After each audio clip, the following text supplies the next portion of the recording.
Good morning everyone, welcome to the KBC vlog. I am in my garden room because it's the summer and it's nice to look at the trees and hear the birds, and also it's forecast thunder and lightning in the next couple of hours, so you may hear it in the background. Today's title for the vlog, we've gone back to the beginning of the Bible and it's in Genesis chapter 2 verse 8 to 7, and the title is The Garden of Eden. If you like to pause, and it's only a short passage, very short, you don't have to, but I love that. A way of translating Garden of Eden is this: paradise of delights. Doesn't that sound good? It's a paradise of delights. When we read God's word, you can see God's character shining through in lots of different passages, and something that we see here in this passage about God's character is he gets his hands dirty.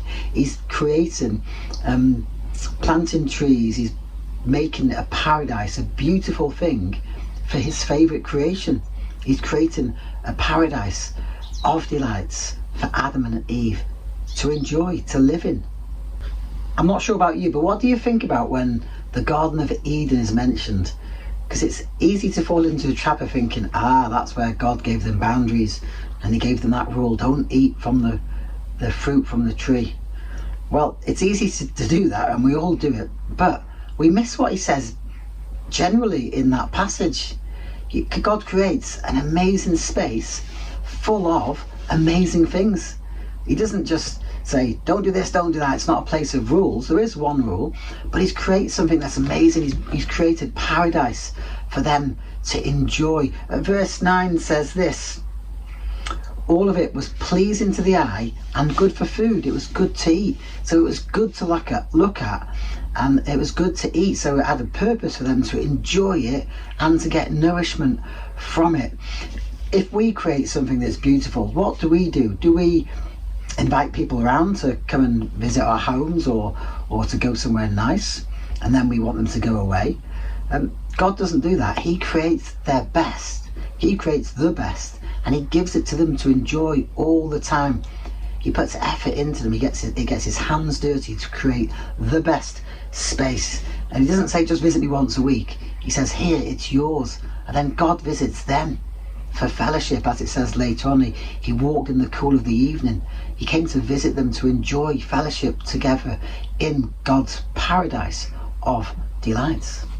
And I'm sure we all know the story. It went terribly wrong. It went massively bad, and paradise was lost, so to speak, wasn't it? And it isn't part of this vlog, so somebody else will be picking up that, so I don't need to major on it, but we're all familiar with it.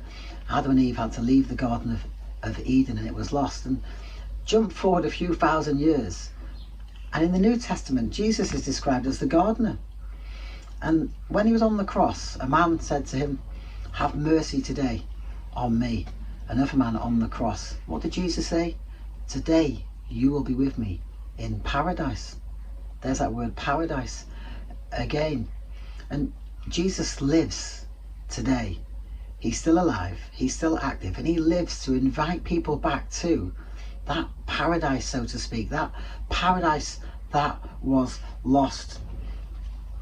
He lives to invite people not to a life of rules and religion and do this and don't do that.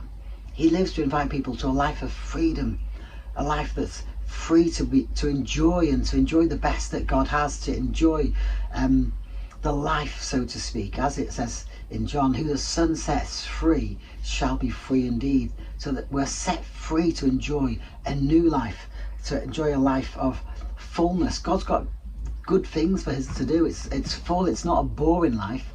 It's a life of freedom, but it's a life of fullness. He came so that we can have abundant life, it says in John. But also he calls us to a life of fellowship, of a relationship with him that's life-giving, that's life-transforming. And when I was preparing this, it reminded me when I was a young man, me and a friend used to go to Ibiza, and we'd invite people. There's a place along the promenade, and people were walking to a nightclub called Eden, funnily enough, and next door was Es Paradis, which is paradise. And people are going out clubbing, so we were handing out Christian flyers, and we would make a conversation. They say, what is it? It says, we're inviting people to the best party on the island. It's the best. Only the most chosen people can come. And they say, well, tell us more. And we say, well, actually, we're Christians inviting you to a life of freedom, a life where you can enjoy life like you've never experienced it before. It's not just a one night thing. You can enjoy having fellowship with God, who's amazing. He can transform you. And people were so like, wow, what are you doing in Ibiza? And we just share that we've come to share about God's love, and that's what he can do, is transform lives. And we give them a flyer and go away, and they could read it, pray, and follow a link to a website. But that's Jesus' invitation, isn't it, to a paradise that's being lost, to a life of freedom, a life of fullness, and a life of fellowship. Have a great day, everybody. See you all soon. Bye bye.